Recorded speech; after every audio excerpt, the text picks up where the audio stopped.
thank you very much. It's a longer introduction than I need, for sure, and it's a real pleasure to be here in Annapolis. Yeah, very good. It's coming. We're going to talk about Ukraine, as you can tell. And I was here, I was telling a couple people that I was here about 2 months ago. How long was it again? It was about 2 months ago. 2 months ago. At the Maryland Hall, thank you, where there was a fundraiser. And the fundraiser was sponsored by people that were raising money for Ukraine. And the main show, of course, not me, but it was the Shenandoah Run. It was a bluegrass group that was here at Maryland Hall, and people had bought tickets to see them.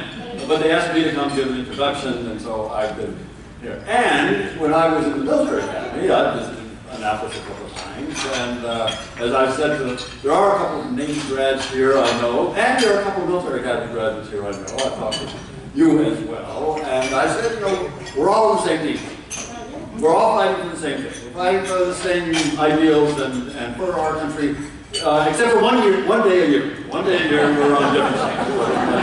Except for that, we're all together. So again, I'm very pleased to be here, be able to talk with you. I understand that your speakers say some things for 15, 20 minutes, half hour, and then the most interesting part for me is the questions and answers. And I am looking forward to that part of this evening, and I look forward to it. I will probably say something that you disagree with. In fact, I hope I say something that you disagree with, because we'll have some interesting conversations about this. And I'm very glad to, I'd love to hear your opinions. I'd love to have a conversation with this. So I look forward to that part as well. For my, 20 minutes or so, I thought I would do 3 things. I would give you some just kind of status of the military situation today on the ground in Ukraine, the war that the Russians are fighting, that they initiated, and how the Russians are doing and how the Ukrainians are doing. So I'll talk about that. There's a political aspect, of course, to this whole conflict. And we can talk about that as well. And then the last part, which will be a short, but I think an important part, is why we should care about what's going on in Ukraine. What does it mean for the United States? What does it mean for our security? What does it mean for people living in Annapolis or in Maryland or the East Coast? Why should we care about what's going on so far away from where we are?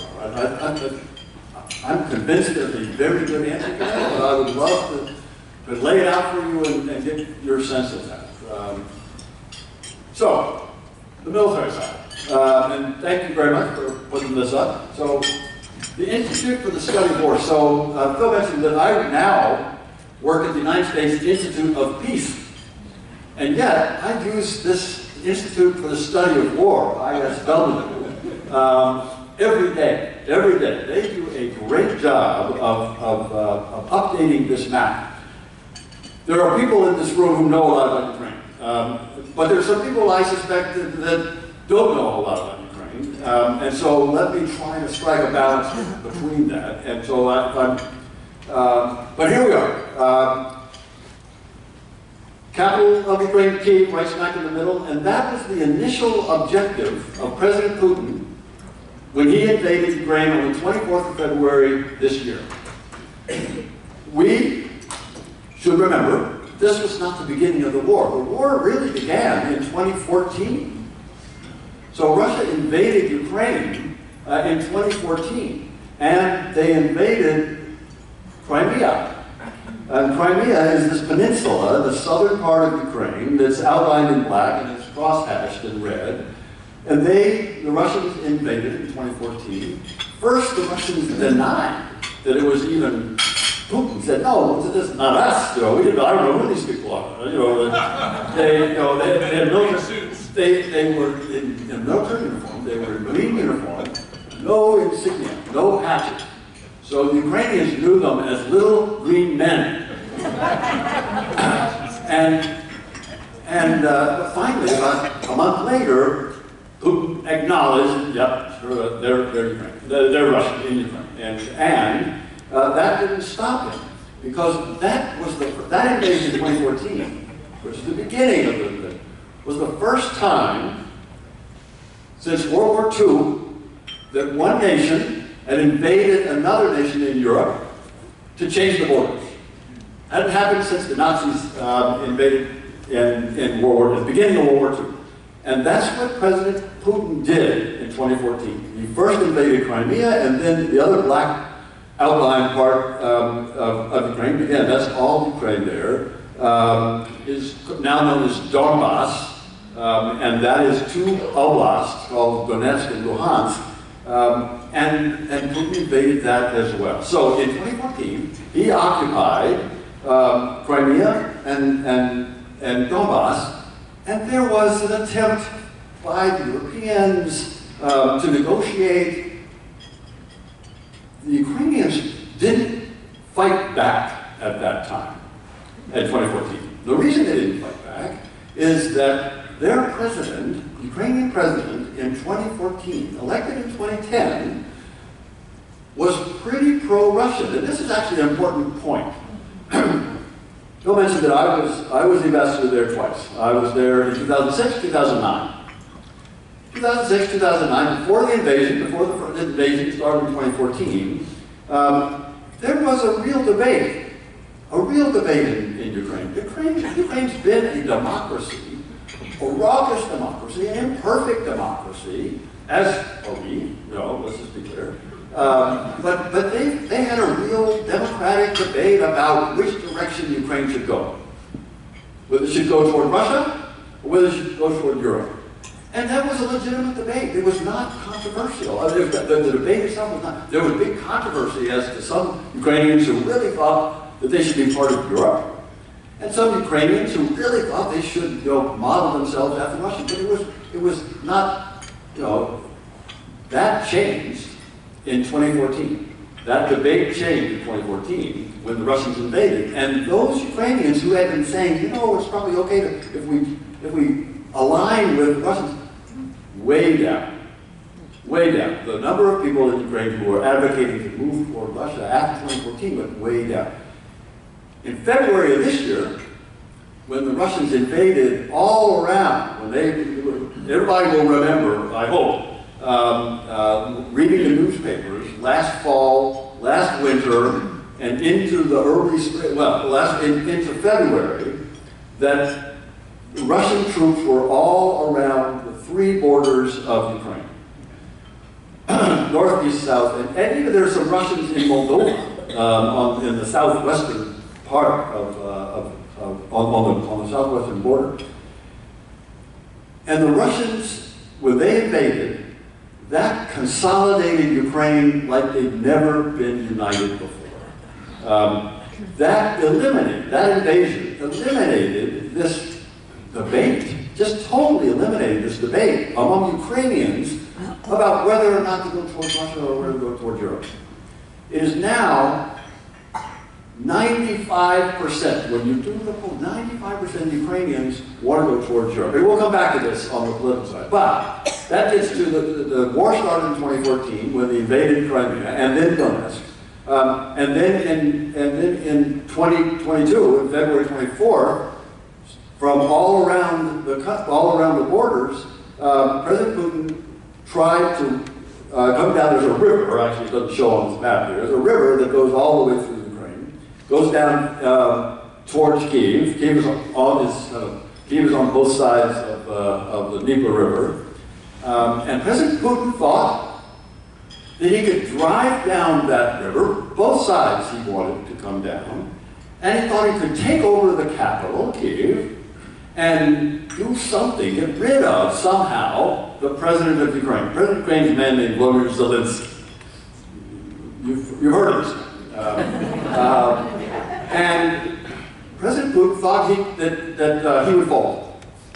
President Putin thought, number one, that his army was so strong, so powerful, that he could drive down the river, take Kyiv in a couple of days, get rid of Zelensky one way or the other, and take over the country.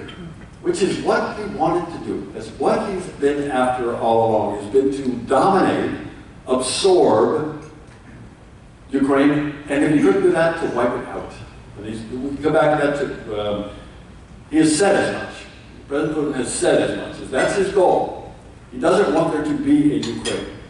Ukraine's not a sovereign country as far as President Putin is concerned. And he thought that that military invasion would be able to get him what he was after. Well, turns out he was wrong about his own army, and he was really wrong about the Ukrainians. The Ukrainian military had built up since 2014, since that pro-Russian president of Ukraine in 2014, who was then run out of the country, and another president, Poroshenko, built up the army so that by the time of the invasion last February, under President Zelensky, the Ukrainian military was very good. Was very good. We didn't know how good. Our intelligence, our intelligence, U.S. intelligence, and European intelligence as well, got a couple things right, a couple things wrong. What they got right, what we got right, and Bill Burns, the head of the CIA, and his analysts were right that Putin was planning to and had every intention of invading. And there were a lot of people around the world, in Kiev, in the United States, in Europe, who didn't believe that. Who didn't believe that. I was in Kiev 3 weeks before the invasion. I was there in January of this year. I met with President Zelensky, had a conversation with him about, this was now 3 weeks before the invasion, had a conversation with him about whether or not, is he preparing for an invasion? Is he listening to the intelligence? And he was, both preparing for the invasion and listening to, but he didn't, in his gut, he really didn't believe that the Russians would really do this. He really didn't. And a lot of people really didn't. Europeans were telling President Zelensky, don't listen to the Americans. They're trying to scare you. Or and of course, President Putin was saying the same thing. Don't listen to the Americans. We're not going to invade. In fact, President Putin, he was making fun of it. He sneered at the Americans, saying that he was going to invade. And but it turns out that our intelligence was right, as we know. They did it on the 24th of February. But our intelligence didn't get right about the Ukrainian military. The Ukrainian military has been incredible. This attack from the north to Kiev got all the way to the outskirts of Kiev. Got all the way to the outskirts. So when I mentioned I was there, I was in Kiev just before the invasion, and I was also there last month. After, so 7 months into the invasion. And when I got to Kiev, we went out to the outskirts of the city, a place called Bucha, which you'll probably recognize is now a place in the Ukrainian consciousness where massacres took place, where torture, where atrocities took place. And it's just outside of Kiev. It's not far, it's just to the northwest. It's about 20 minutes from downtown Kiev. The Russians were that close. The Russians were that close. And at that time, President Zelensky, the president of Ukraine, who, when he was elected in 2019, the second time that I got there, had no previous government experience, no military experience, no government experience, no executive. He was the head of an entertainment company. And he was the lead writer in a very successful series on Ukrainian TV, where he played the role of the president of Ukraine right now. If you haven't seen this, so Netflix has this series, and it's subtitled in English, so you can. And here is the now president of Ukraine, President Vladimir Zelensky, who, before he was elected, made his series as the head of this entertainment company. And the quick story is that in the series, in the TV series, this kind of diminutive high school teacher in current, contemporary Ukraine is angry at the corruption and the oligarchs that are distorting the economy in Ukraine. And he gets going one day after class, and one of the students catches it on his phone. And, as they say, it goes viral, the guy is elected president. This is the series part. This is the series. And the title of the series is Servant of the People.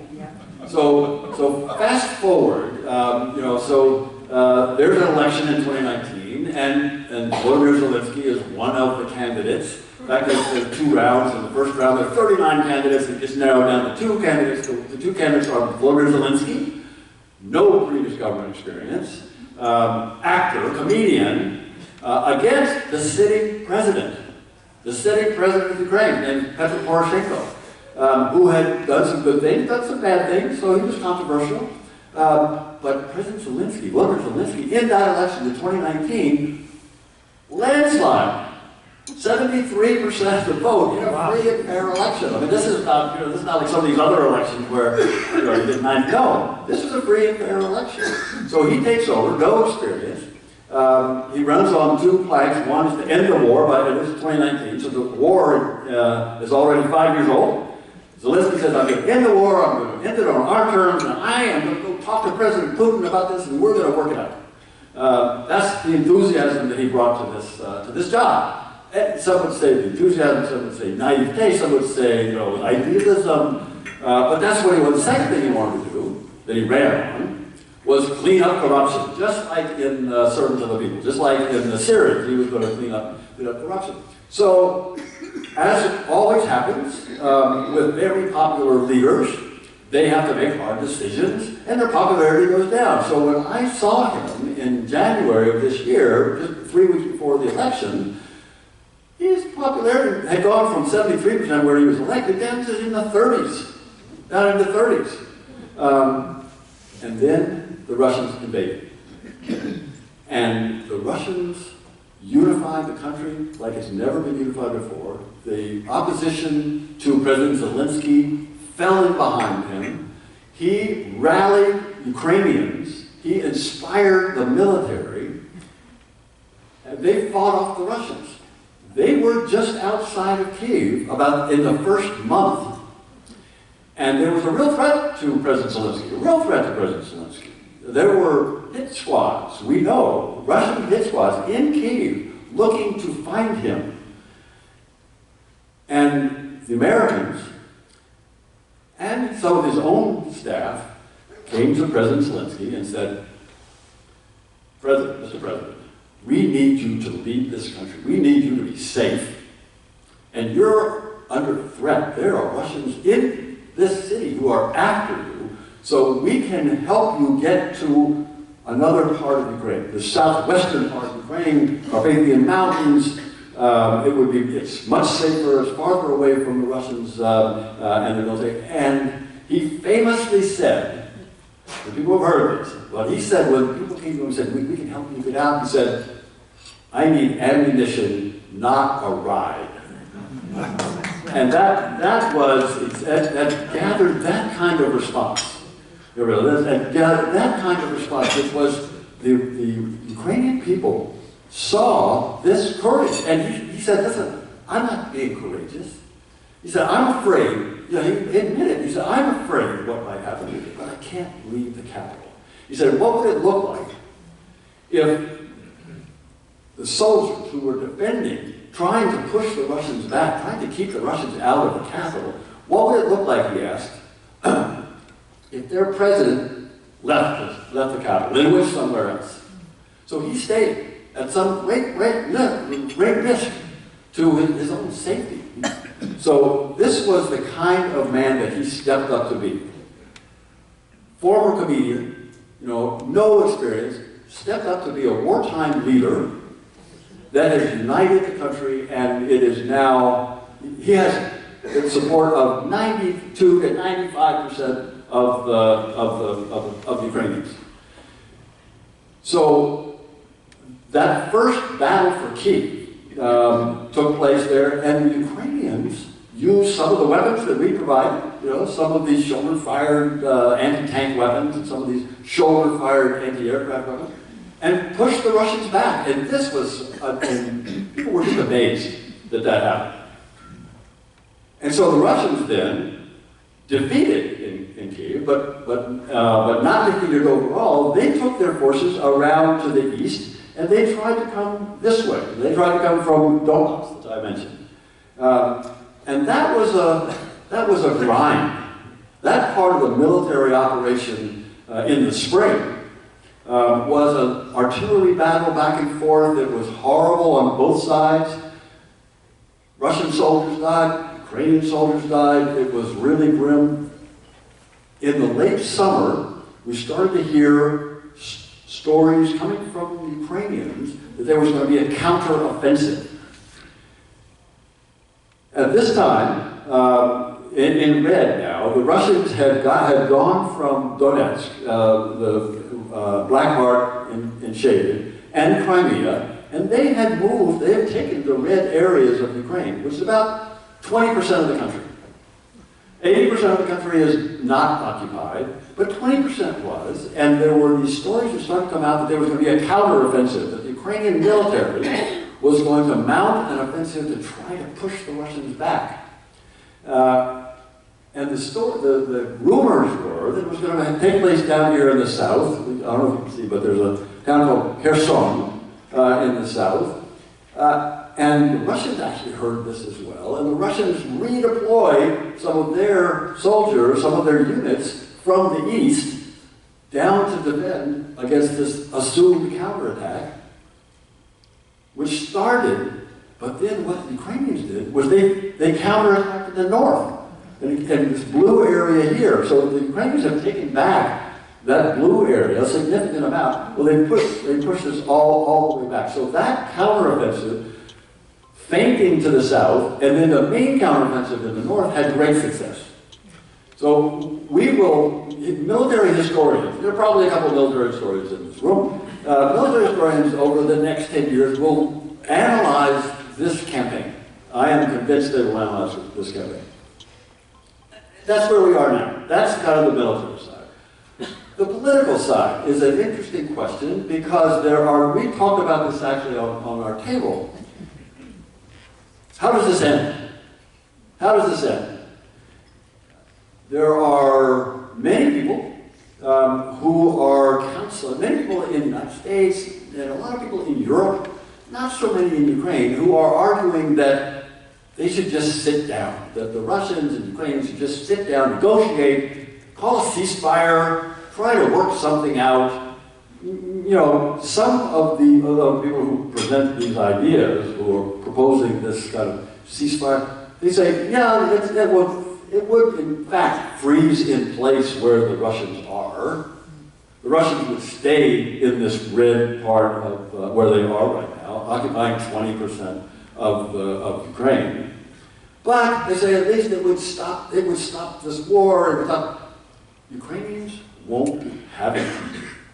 The Ukrainians won't have it. They will not cede their part of even 20% of their country to a nation, the Russians, who invaded them. The Ukrainians say, why should we give up part of our land to the Russians who have invaded us for no reason? There was no provocation. There's no reason that the Russians had. President Putin has had a hard time explaining, even to his own people, why he's doing this. Why is he killing Ukrainians? But why are so many Russian soldiers dying? There are probably 20 to 30,000, maybe 20 to 30,000 Russian soldiers who have been killed, who are going back, or being sent back to their towns and villages across Russia to be buried. More. And maybe even more. So the estimates go from 20, 30, when you include the wounded, you get up to 80 and 90,000 Russians. In the beginning of the war, that was when the Russians had when they surrounded Ukraine on three sides, there were estimates of 170, 180,000 Russians, and now we're talking about 80,000 of them either killed or wounded. the Russians have had a major disaster on their hands. So the Russians may be looking to negotiate, but the Russian negotiation is, we'll keep all this. We'll keep all this. We'll just have a ceasefire. We'll keep all this, and we'll also put some conditions on the Ukrainians. The Ukrainians won't have it. So how does this end? Go back to that same question. When you talk about, again, I was there last month, and I talked to a lot of Ukrainians, and they are. I was there just at the beginning of this counteroffensive that was in the north, having such success, and it's only continued. That counteroffensive success has only continued since I was there 3 weeks ago. And the Ukrainians are saying, why should we stop? Why don't we push the Russians out of our country? Which they're now doing. So, and we can talk about this question about negotiations. It's an interesting one. The most recent thing, of course, the most recent event that we probably have read about is two things. One was the bombing last Saturday of the bridge. Okay? So I mentioned Crimea as this peninsula. It's outlined in black and it's shaded in red. And you compare it, so it's really close to the Russian mainland. It's the Kerch Strait. And President Putin made a big deal of putting a bridge across the Kerch Strait in 2018. Because other than that bridge, there's no connection between Crimea and Russia. But President Putin wanted to demonstrate that he was now in control of Crimea, so he built this bridge. And President Putin in 2018 was so proud of this bridge that he got in the lead truck and drove it across the bridge. It was a big deal for him, for Putin. And so when the Ukrainians, or whoever blew up this bridge last Saturday, we don't know exactly who it was, the chances were really good it was the Ukrainians somehow. When that happened, this was a blow to Putin in two respects. One was, it was a symbolic blow, because he had made such a big deal of connecting Russia to Crimea and claiming Crimea as, in a bogus referendum back in 2014, claiming Crimea as part of Russia. So that symbolism and that connection that Putin wanted to establish was challenged by this explosion, by this attack on the bridge. Strategic, militarily, that bridge, it had two parts, one for truck traffic and car traffic, but then there was also a railroad bridge right parallel to it. And that railroad bridge was the main supply route from Russia into Crimea, and then Crimea into Kherson and into this red part of the country, occupied part of the country. So cutting that supply line, even though it's not cut totally, but damaging that supply line, has had already a big effect on the military situation.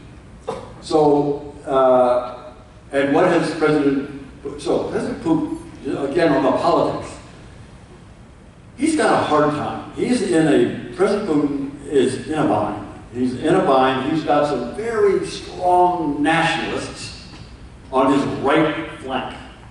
And these are people who generally support him, but they are blasting him for not being tough enough on the Ukrainians.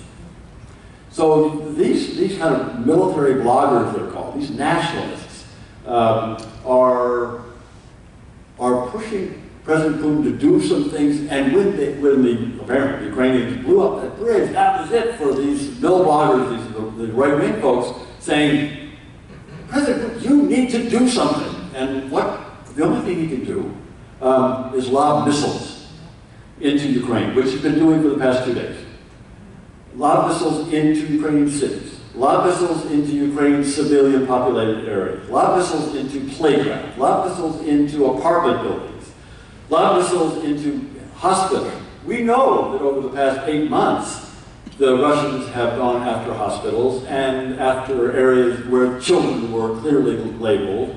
But this attack with these missiles, cruise missiles, short-range ballistic missiles, airstrikes on civilian targets is clearly terrorism. Let's just be clear. That's what's going on. President Putin is trying to terrorize and intimidate the Ukrainians into caving, into giving up, into negotiating, into ceding what the Russians want. Ukrainians won't have it. Ukrainians, every time they've been hammered, they get angrier. They get angry. They get more determined to defend their own land.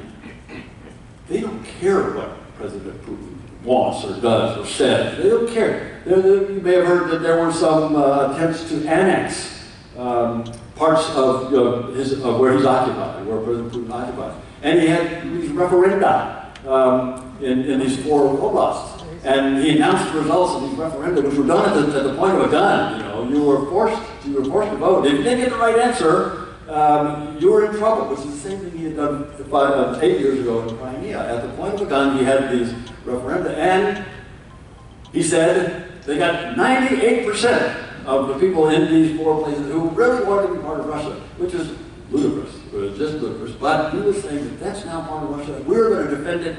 We're going to, if we need to, he says, Putin says, we'll use nuclear weapons to defend that part of our land. No one believes this. No one in the world, other than the Russians, put any credence in these annexations. Everybody knows that the borders of Ukraine. Everybody knows that Crimea is part of Ukraine. Everybody knows that this part in red is part of Ukraine. Say what they will, the Russians can't change that. What's going on now in the field, what's going on, the facts on the ground is Ukrainians are actually pushing the Russians back toward the Russian border. And the Ukrainians are not now willing to sit down and talk to Putin because of the atrocities, because of the attacks on civilian areas, because of the war crimes, because of genocide. I mean, this is terrorism, it's genocide. And these are strong words. And again, I mentioned I hope somebody will challenge me on some of this, but that's what I believe that we are seeing from the Russians at this point. And Ukrainians are not ready to negotiate. Okay, last bit, and then I'll get to the questions. I hope you're writing down questions here that you challenge me. Phil says he's going to moderate things. Why do we care? If the Russians are allowed to succeed, if the Russians take over Ukraine in the worst case, this will be a challenge, this will be a threat to Europe, to the Poles, to the Romanians, to the Czechs, to NATO, and to the United States. The Russians will have moved the border to the border of our East European NATO allies, a challenge to us, a threat to us. We are obligated to defend our NATO allies. This is important for us as a nation. This is important for us as a leading nation. I mentioned that this invasion of Ukraine, first in 2014, then big time in February of this year, was the first time since World War II that one nation in Europe has invaded another to change the borders. From 1945, since the end of World War II, until 2014, when the Russians invaded, until now, there was relative peace in Europe. If we want to have relative peace in Europe, relative peace in the international system that affects us, then the Ukrainians have to win.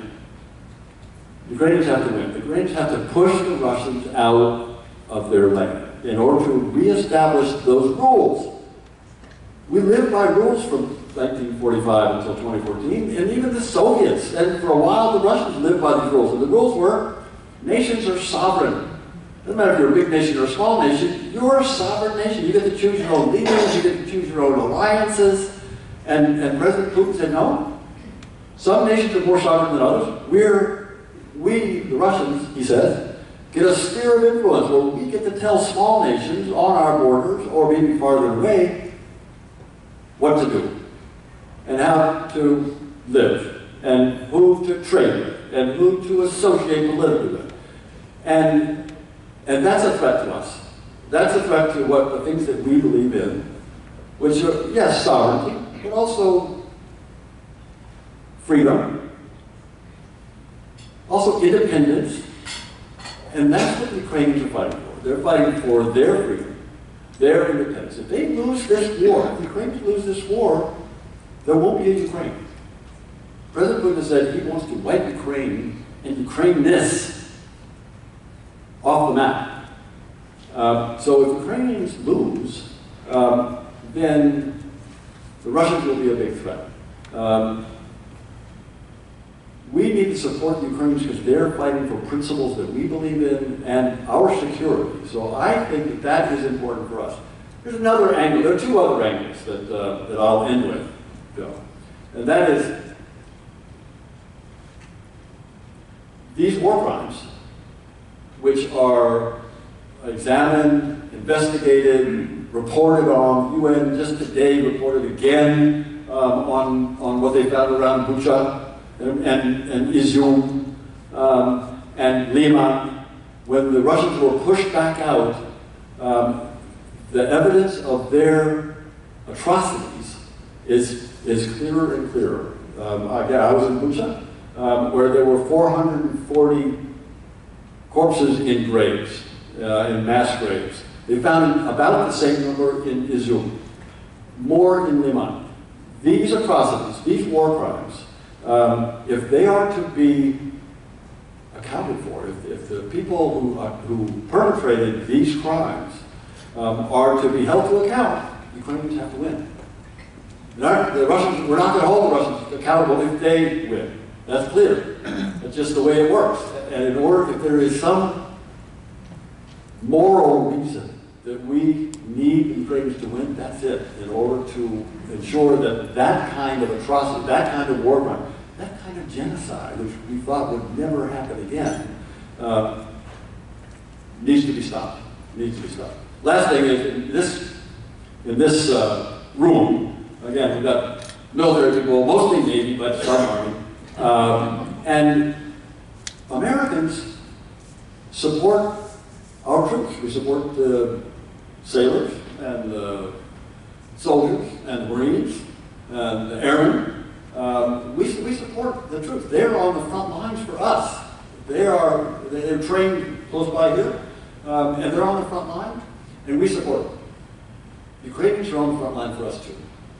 I argue the Ukrainians are on the front line for things that we care about in terms of freedom and democracy and sovereignty, but they're also on the front line for things that we care about in terms of our security. They are defending Europe, and they're defending NATO, and they're defending the United States. So my pitch is we need support, and I look forward now to the conversation and Thank you.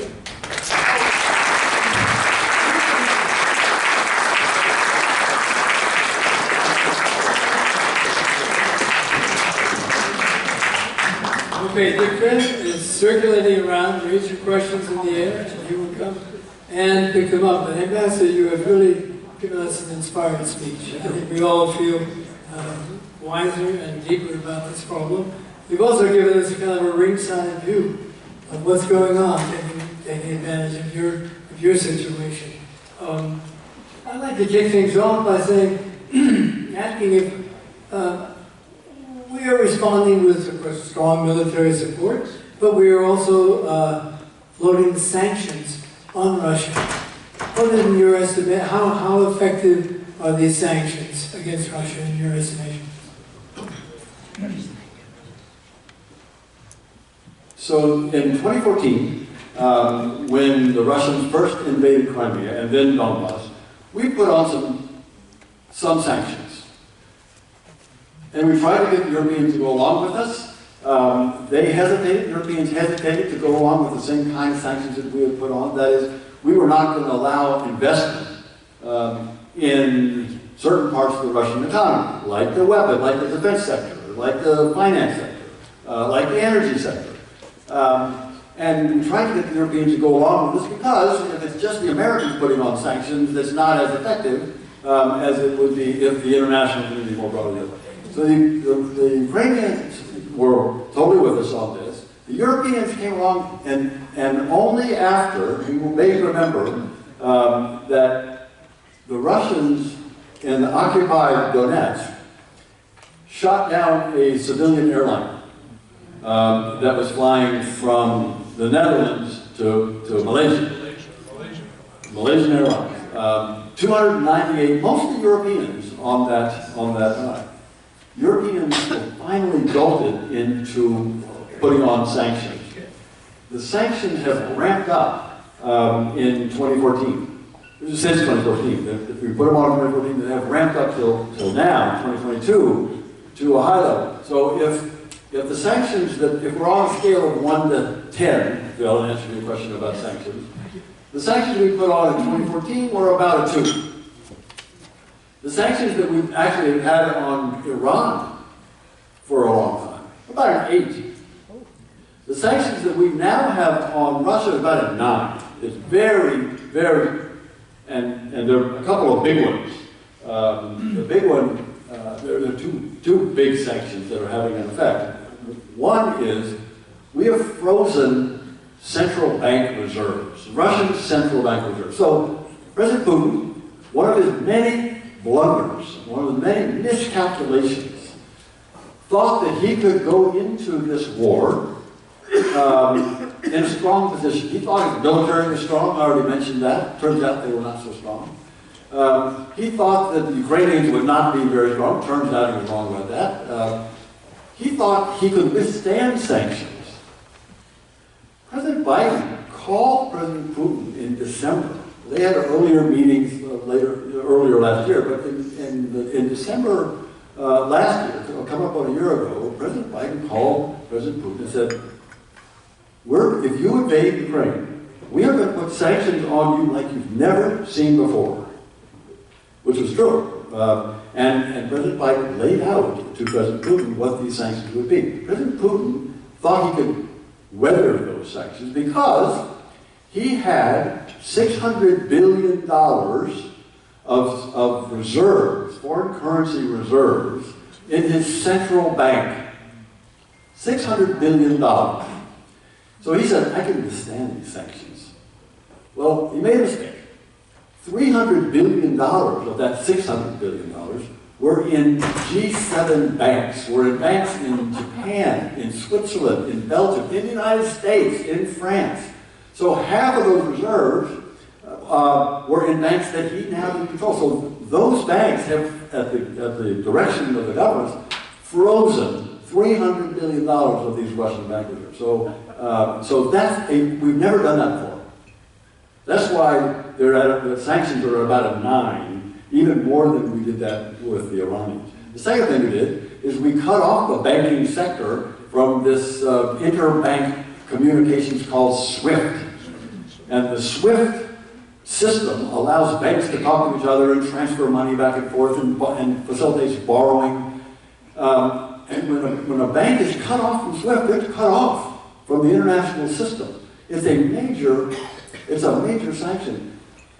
And the third thing we did, which is less well known, is the export ban. That is, the U.S. government, together with the Europeans and the Japanese and the South Koreans and the Australians and the Canadians, we have put an export ban on electronic components, microchips, that the Russians need to manufacture their weapons and other things, to manufacture their trucks.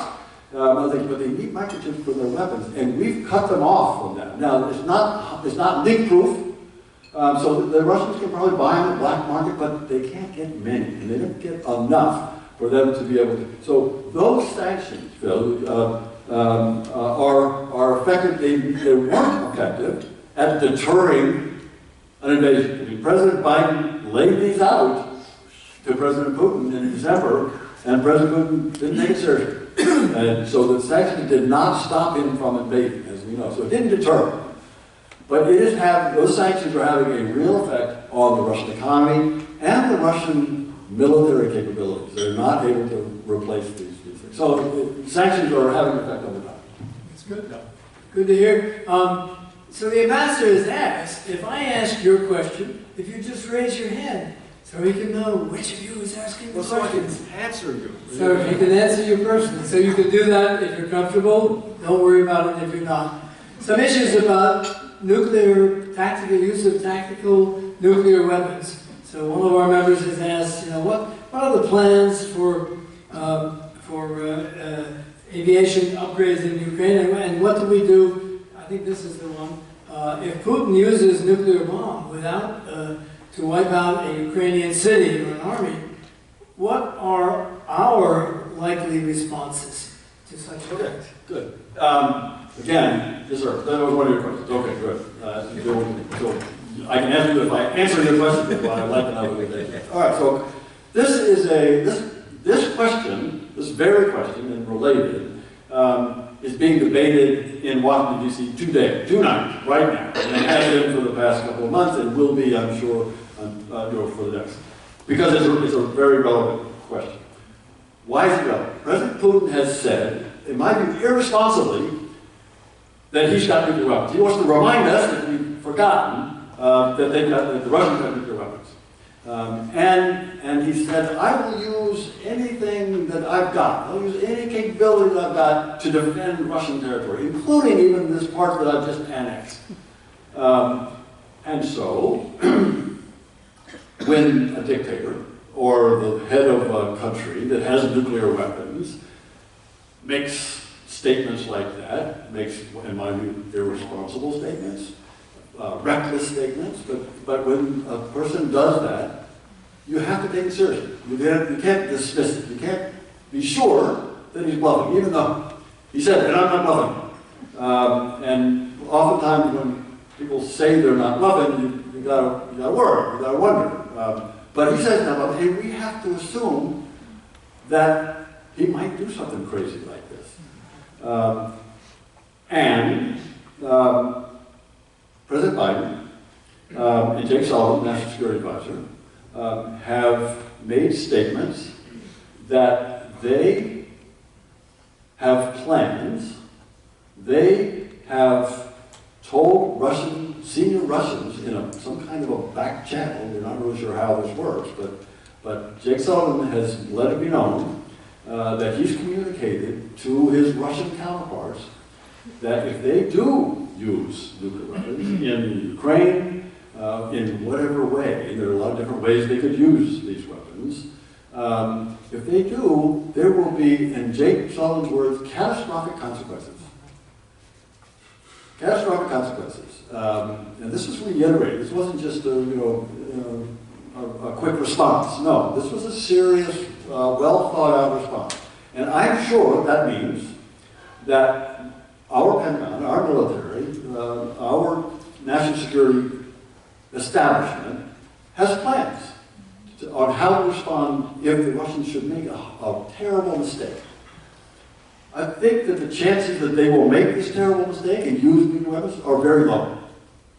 They may be a little bit higher than they were a month ago, but they're still very low in my view. And the Burns and the CIA and the other national security intelligence agencies have no higher priority than to watch to see if there are any indications in Russia of any movement of these weapons. Any change in status in Russia of these nuclear weapons, we will likely know, almost certainly know, that they're moving.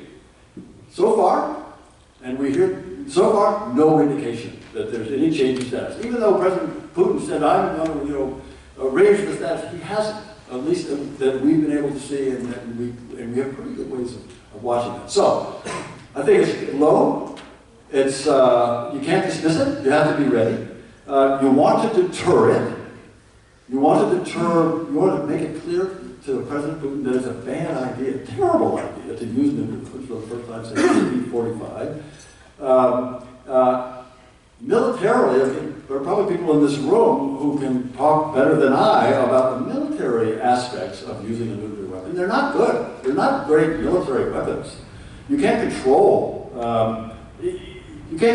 the radiation, you can't control the blast very well. It depends a lot on the winds, as we know from Chernobyl. So these are not great military capabilities. They are threatening. They are threatening. They are a deterrent. And so far they've deterred. So this is a good thing. But still the question comes, what if they do? What if Putin decides, against all odds and against all advice, what if he does fire a small nuclear weapon in Ukraine, if that's the scenario, what would we do? Well, we would probably, I certainly don't know, but the speculation is we have plans to use, we would not use a nuclear weapon back. We would not respond with a nuclear weapon. We would respond with very strong, very powerful conventional weapons against the unit, the Russian military unit, probably in Ukraine, but that was responsible for that use, or other kinds of things. And again, there are a lot of scenarios about what kinds of things President Putin might do if he makes this horrible decision to do that. The politics of that for him are terrible, even within his own country. The right wing has said, use nuclear weapons and this kind of thing. But the rest of the country is not willing to fight this war. The rest of the country, the people that are the young men, young Russians that are liable to be drafted in this mobilization, are fleeing. They're leaving the country. There's not strong support for this war in Russia, in most of the country. The Chinese really don't want to use nuclear weapons. And Indians really don't want Putin to use nuclear weapons. So there's no upside for him on politics, on military. I think that's why I say that the chances are very low, but you can't dismiss it. Does that answer your question? Is that, or do there others? Okay. So we have a lot of questions about what's going on in Russia. Yep. And one person put it very bluntly, will Putin remain in power? Another person said, if you were a trusted advisor, you got to imagine this, it's a big stretch. You were a trusted advisor to Vladimir Putin. What would you say, how would you suggest he walk back his invasion of Ukraine? Another person, I know the hands of people who ask those questions would be great. What proportion of the Russian population supports the invasion? And what arguments do they offer in support of the invasion to justify it? And, I got it. Okay, what's going on in Russia? The polls will tell us, the Russian polls will tell us that 80% of Russians support this war. There are a lot of Russians who are answering the polling question by leaving the country.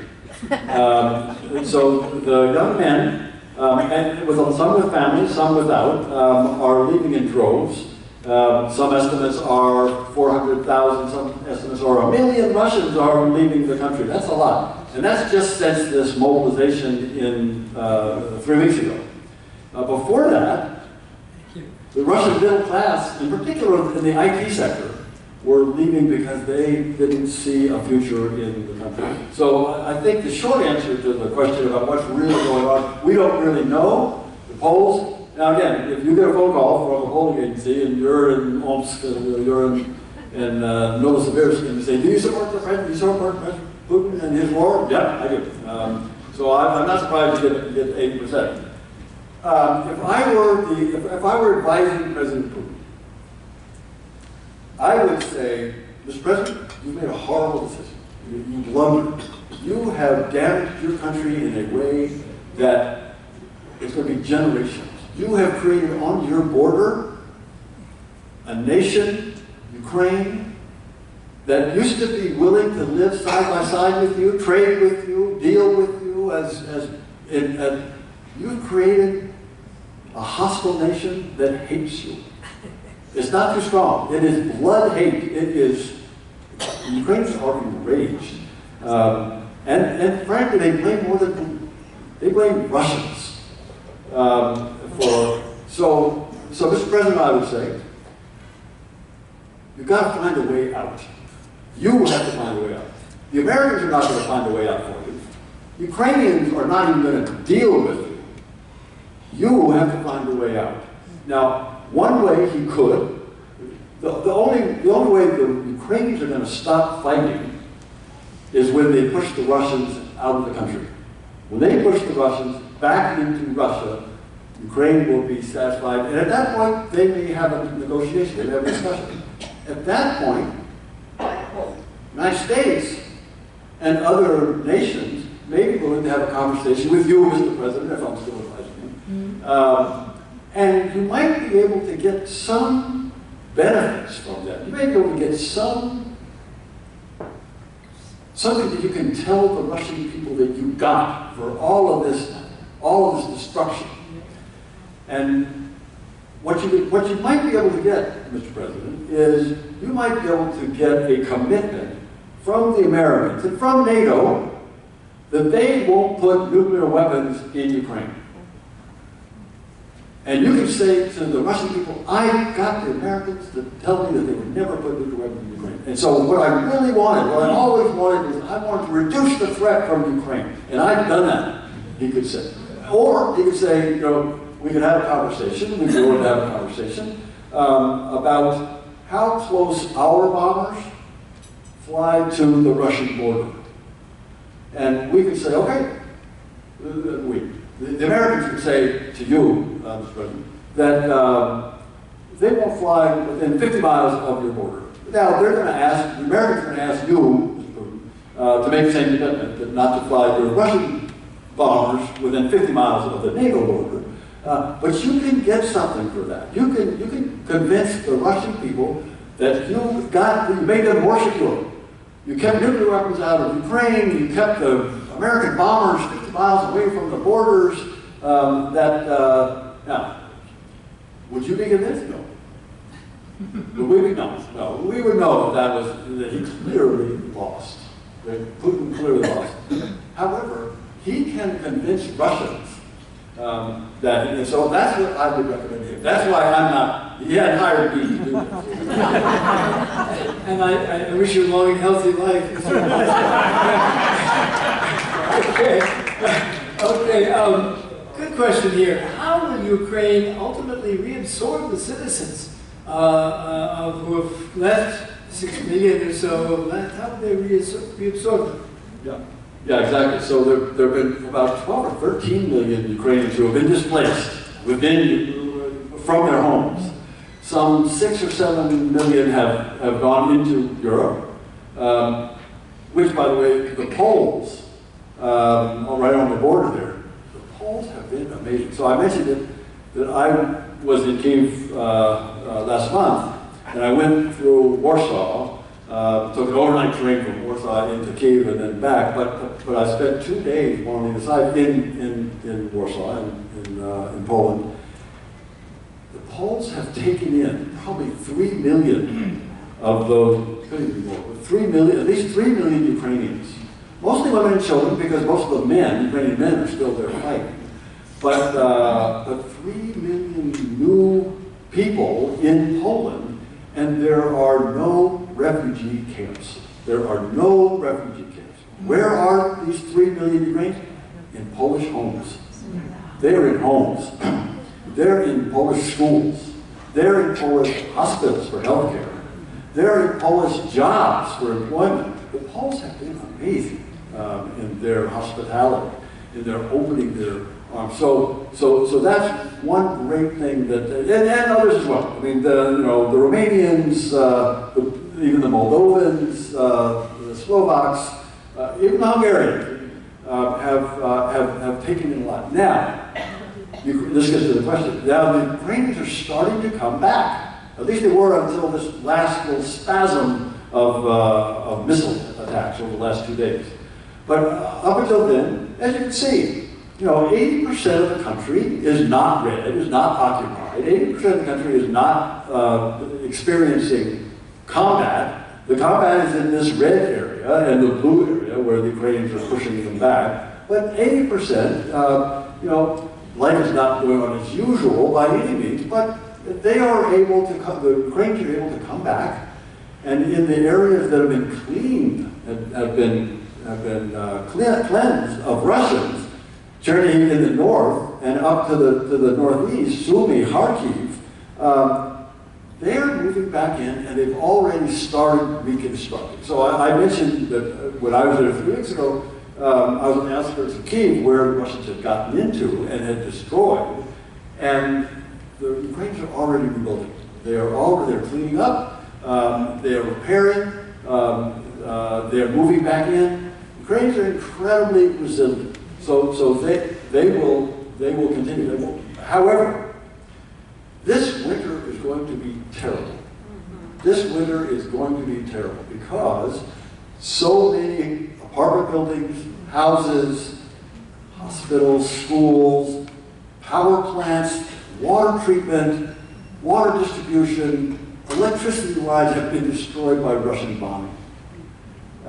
And so if it's a cold winter, even if it's a moderate winter, there's going to be a lot of Ukrainians who are having a hard time just staying warm.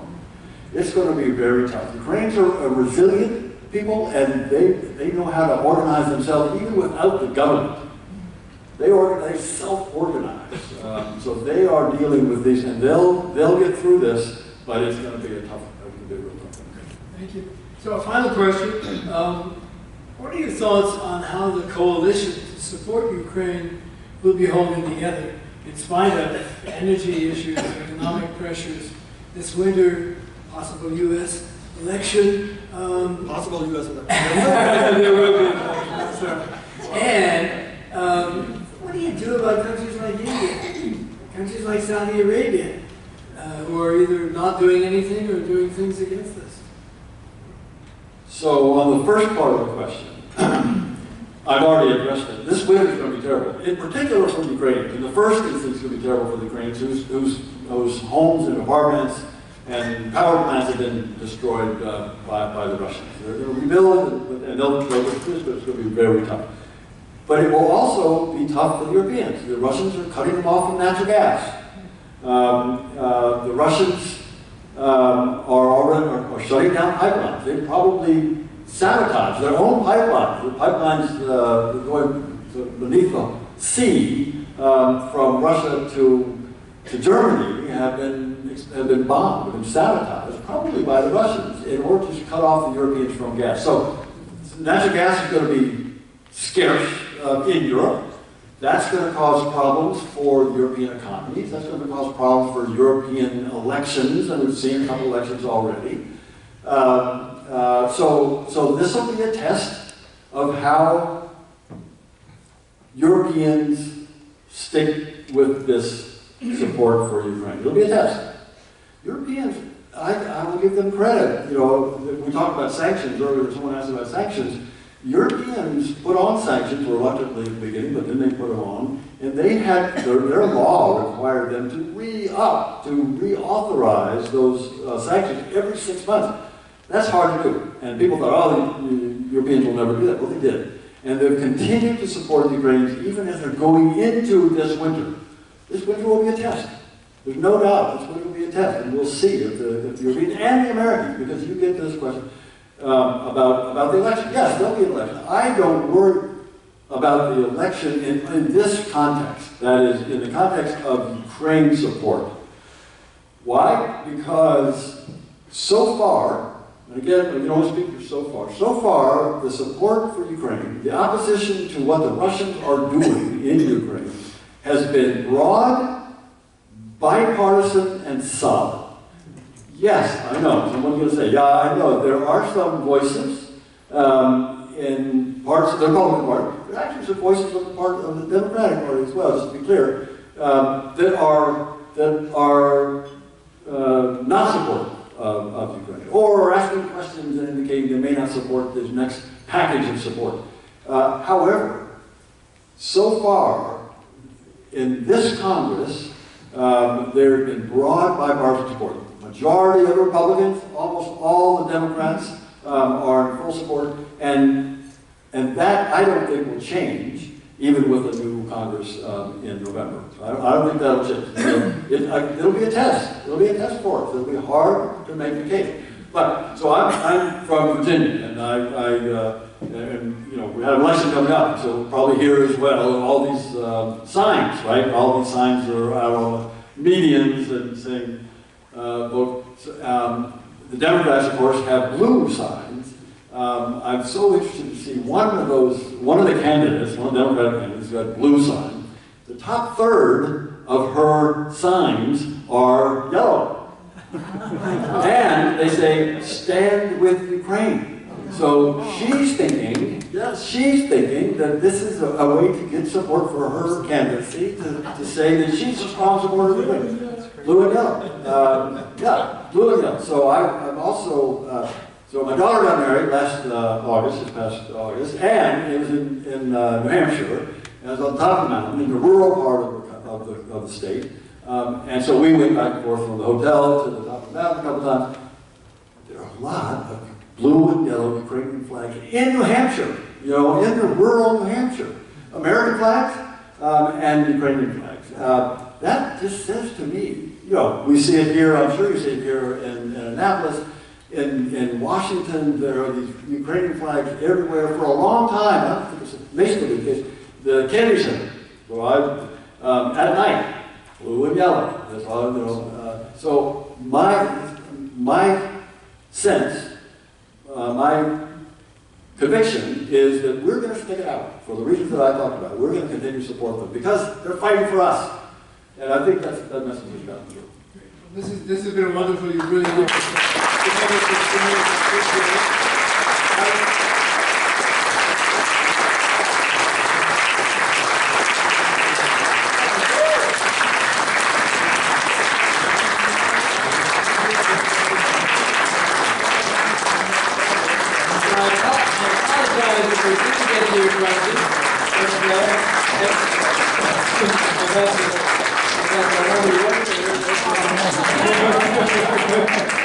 Ambassador, I want to honor you with our cup. It's an engraved pewter cup, and I hope you'll keep it. And I will. Remember us, and thanks again. Thank you very much. Appreciate it.